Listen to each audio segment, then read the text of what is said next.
টেনশনটা রয়েছে। কারণ দেখো প্রথম তো নেগেটিভিটিটা হচ্ছে ডিপেন্ড করে কে বা কারা করছে। যে যদি তুমি এমন একজন মানুষের পাল্লায় পড়লে যে একদম ছোটোবেলা 3 বছর থেকে দেবশ্রী আন্টি, এবং তারপরে যদি বলো হয়তো 10-12 বছর থেকে মিঠুন আঙ্কেলের সঙ্গে সম্পর্ক, এটা একদম পুরোপুরি আমার ট্রেলারে দেখা গেছে। এবং এর তো সায়েন্সই পুরোটাই বিশ্বাসী, এবং কোনো মতেই যে এমন নয় যে অ্যাস্ট্রোলজির এগেনস্টে, কিন্তু কোথাও সে মনে করে science leads the way. At the same time ও আরেকটাও বিলিভ করে কি যে বা যারা এই শাস্ত্রকে ঠিক প্রপারলি এক্সিকিউট করে না, মানুষকে ঠকায়, ওর লড়াইটা তাদের এগেনস্ট। ঠিক আছে, তো সুতরাং এইভাবেই আমার চরিত্রটা এগিয়েছে। বাদবাকি তো প্রচুর টাইমওয়েলস আছে, প্রচুর আপস অ্যান্ড ডাউনস আছে, ঝামেলা আছে, এবং ফুল অ্যান্ড ড্রামা রয়েছে এই শাস্ত্রীতে। 8 তারিখ যখন রিলিজ করবে অবশ্যই তোমরা সবাই দেখতে পাবে।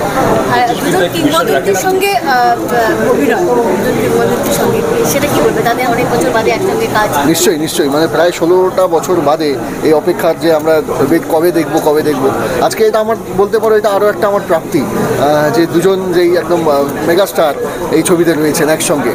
তো সুতরাং আর দুজনের কাছেই না খুব প্যাম্পার্ড, মানে একদম ছোটোবেলা 3 বছর থেকে দেবশ্রী আন্টি, এবং তারপরে যদি বলো হয়তো 10-12 বছর থেকে মিঠুন আঙ্কেলের সঙ্গে সম্পর্ক।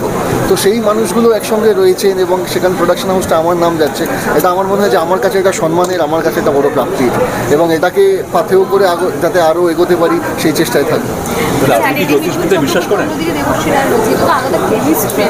নিশ্চয়ই নিশ্চয়ই, একদমই তাই। এবং দেখো সেই কেমিস্ট্রিটা কিন্তু শুধুমাত্র সেই সময়ের অডিয়েন্স নয়, এখনও আমরাও এক্সাইটেড।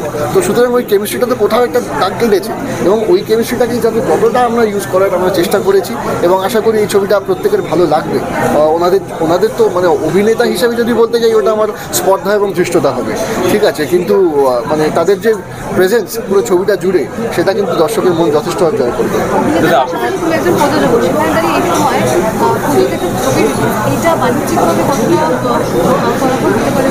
দেখো বাণিজ্যিকভাবে কতটা দেবে আশাবাদী তো বটেই একজন প্রডিউসার হিসেবে, কারণ সেখানে কোনো রকম ডেডিকেশন বা অনেস্টি বা পরিশ্রমের কোনো রকমভাবে মানে ত্রুটি ছিল না। এটুকু চেষ্টা করে গেছি, বাদবাকিটা পুরোটাই অডিয়েন্সের ওপর, ভগবানের ওপর, যাকে বিশ্বাস করে প্রত্যেকটা ধাপ এগোই। তো সুতরাং তিনি খুব একটা নিরাশ করবেন না মনে হয়।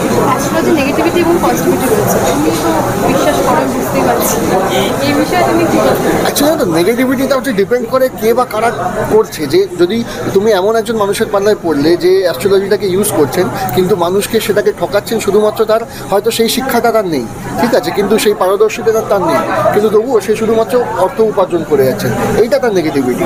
কিন্তু যদি প্রপারলি তার পজিটিভ ওয়েতে যদি নেওয়া যায়, তাতে ডেফিনেটলি কিন্তু শাইন আছে। হ্যাঁ অবশ্যই, যদি অ্যাস্ট্রোলজিতে লেখা থাকে তুমি এটা হবে, এটা ভেবে যদি আমি ঘরে বসে থেকে গালে হাত দিয়ে, সেটা ঠিক নয়। নিজের পরিশ্রমটা, নিজের ডেডিকেশনটা চালিয়ে যেতে হবে, বাদবাকি তো যেটা লেখা আছে সেটা হবে।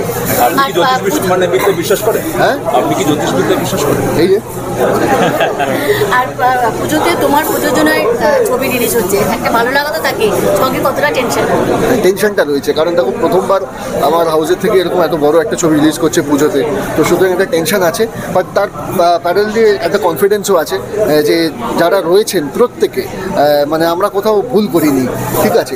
যদি কোথাও ত্রুটি থেকে থাকে সেটা তো দর্শকরা বলবেন, বাট আমাদের মধ্যে সেই অনেস্টি ছিল, সেই ডেডিকেশন ছিল, এবং ছবিটা আশা করি প্রত্যেকের পছন্দ হবে।